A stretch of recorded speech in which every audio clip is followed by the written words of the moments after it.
Don't tell me you won't, because you will. And if you haven't, then you haven't tried hard enough, okay? Let's have a nice little conversation in here and just like, get a little cup of tea or a little glass of water and just like, have it out. You know what I mean? Hello everyone, hi! Welcome back to my YouTube channel. I wanted to do a video outside, but it's like a bit iffy, like it was raining last night, it brightened up, but now it's not bright, so like, I don't want to take the risk. So today's video is going to be a follow-up from last week's video. Why I think actors are slaves. If you haven't watched it, I do recommend you go back and watch that first before you watch this. It will just make so much more sense. Link will be down below. I got like a lot of feedback from people, not in the comments section, but anyway. No, I got like a lot of like Facebook messages from people, some words of cynicism about the industry, about things that I didn't even realize existed. And then, one guy who I used to work with in Dubai creatively is now living in India, and he told me about all the kind of racist things that happen over there in the acting industry. So that was really interesting. And then I got some more constructive feedback from people. Some people said that what I was saying was infuriating. And I thought I was above it all, and I was talking the talk, but not walking the walk, if you will. I do walk the walk, I promise, but I suppose it doesn't mean anything to you if I don't show you how I walk the walk. But that's for another video.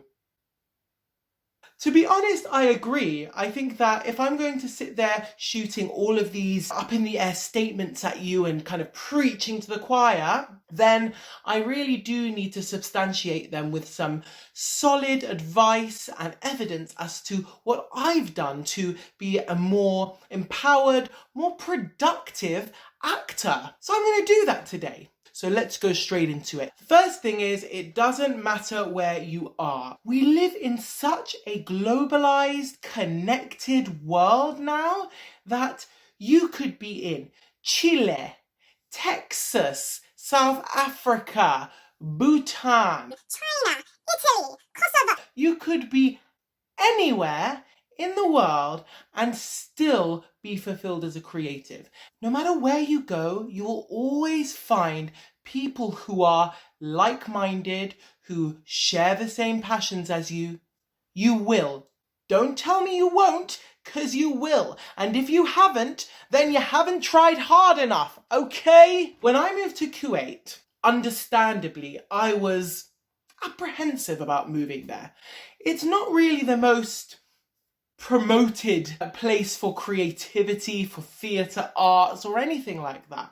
So I was apprehensive. When I got there, I took the initiative to go on Facebook, look for amateur theatre organisations. Oftentimes they're connected to a wider network. I went to any creative event I could find, and what that led to was me getting connected to a very creative group of individuals at an arts institute in Kuwait, wherein I am now developing multiple projects. I am waiting to hear back about possibly being cast in King Lear, and I may be taking a piece of writing over to the Edinburgh Fringe with a bunch of Kuwaiti creatives. Now, would I have ever thought that Kuwait would be a place where I am developing, cultivating my career? No. But I am using the resources that I have, which is wherever you are in the world, there will always be passionate, creative people because God just puts them on this earth. We can't avoid it. And using the internet and all the resources we have with the internet, right? Use those two things and it will not matter where you are. Number 2, listen to the voice in your head. I do not mean that little voice of schizophrenia. I do not mean that little voice of self-doubt that tells you you're not worth it. That's not what I mean. I mean the creative voice in your head. Every creative has this voice, this spirit, this energy, whatever you want to call it, that pops up every so often.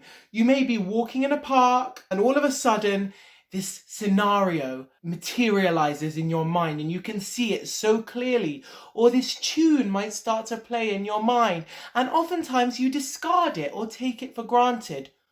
don't. That is the material that you are going to use to create what you want to create. And there's so many times where I have been writing a script and all of a sudden this image pops in my mind and I think, oh, forget it, no, I don't want to use that. But then I think, no, actually, do you know what? I'm gonna use it. I submit myself to it and I just type according to what is going on in my brain.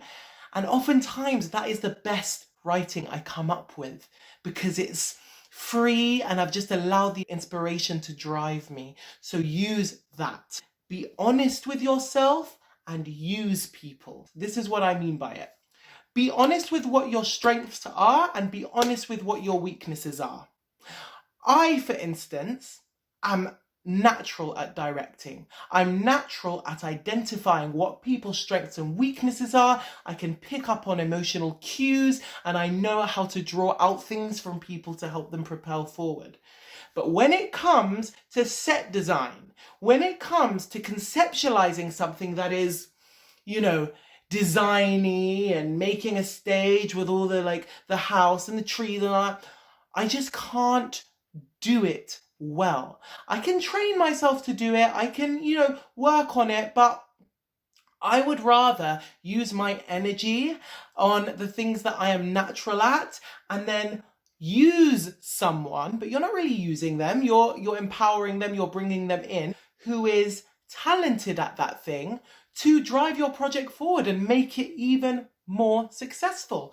So for instance, when I directed A Streetcar Named Desire, I knew that I wasn't a good set designer. I knew I wasn't a good costume designer. So what did I do? I found an exceptional partner who was very natural at that. And without her, the play would not have been half of what it is had I not used her and had I not been honest with myself. I could have been like, no, I'm good at it. Like I'm good at set design. I don't need anyone. No, I'm fine. But it just never would have been as good. So use people in order to propel your projects forward.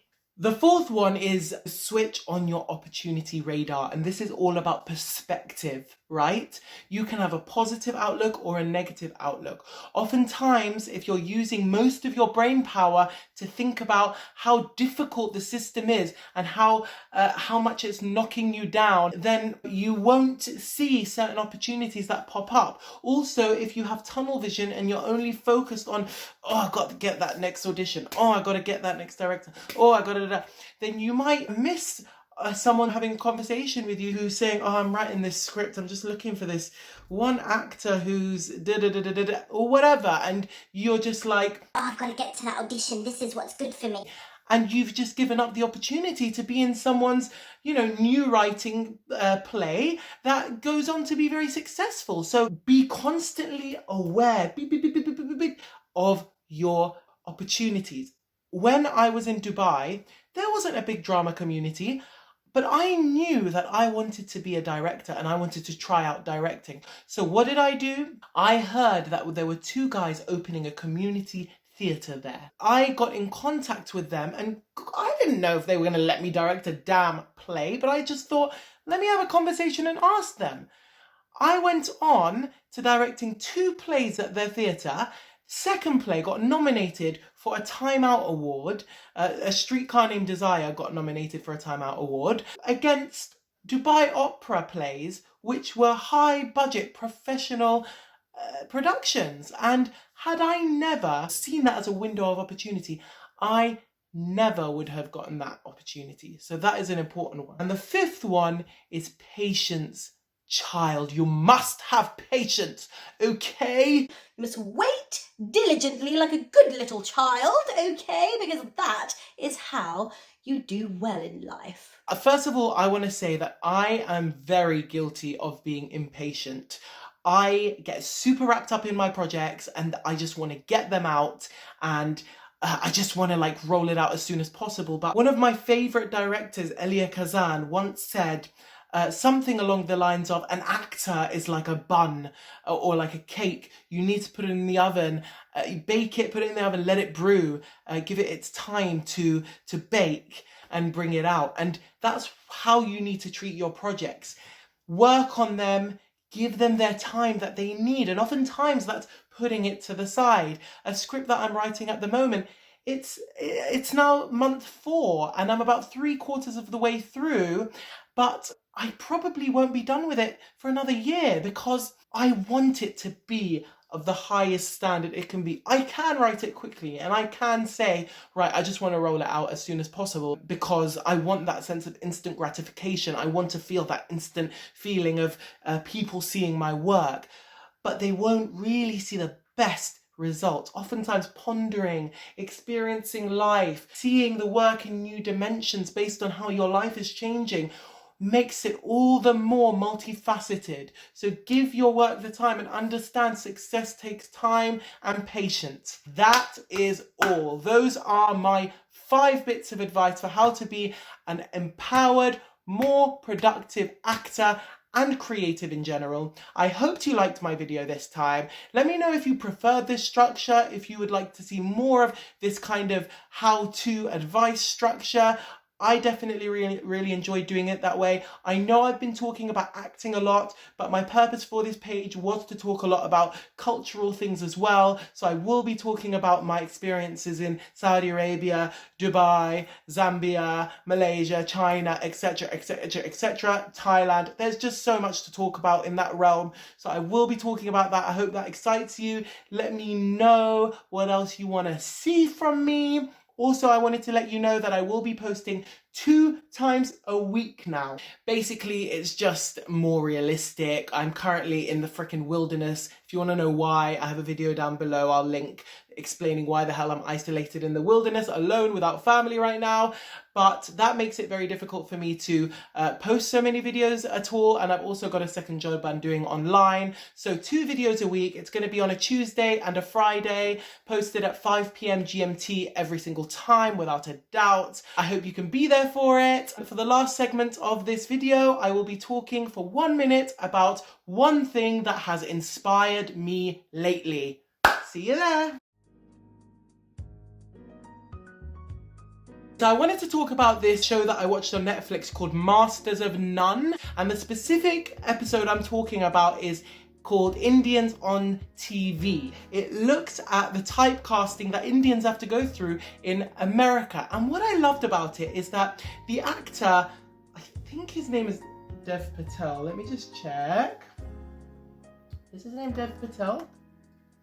No, it's not Dev Patel. Oh my god, I'm so glad I checked that. His name is Aziz Ansari, and basically what I loved about him is throughout the course of this episode, he's trying to get a role as an actor, but he doesn't want to give in to this stereotype, and they keep asking him to do the accent. He's like, man, I don't want to do the accent. He basically gets this opportunity with a really big producer who wants to cast him in a show, and he still doesn't compromise his values. He's still himself, and he's like, yeah, but dude, why can't we have 2 Indians in one sitcom? Like, what the hell? And I just really loved the way that he did not compromise his values at all. He didn't change. He was the dude that he was, no matter whether he was talking to a producer, whether they were giving him a multi-million-dollar deal. Like, he was who he was, and I love that. I think that we should all aspire to be like that, especially in this very like over-glamorized industry. So that is something that inspired me for today. All right, see you next video.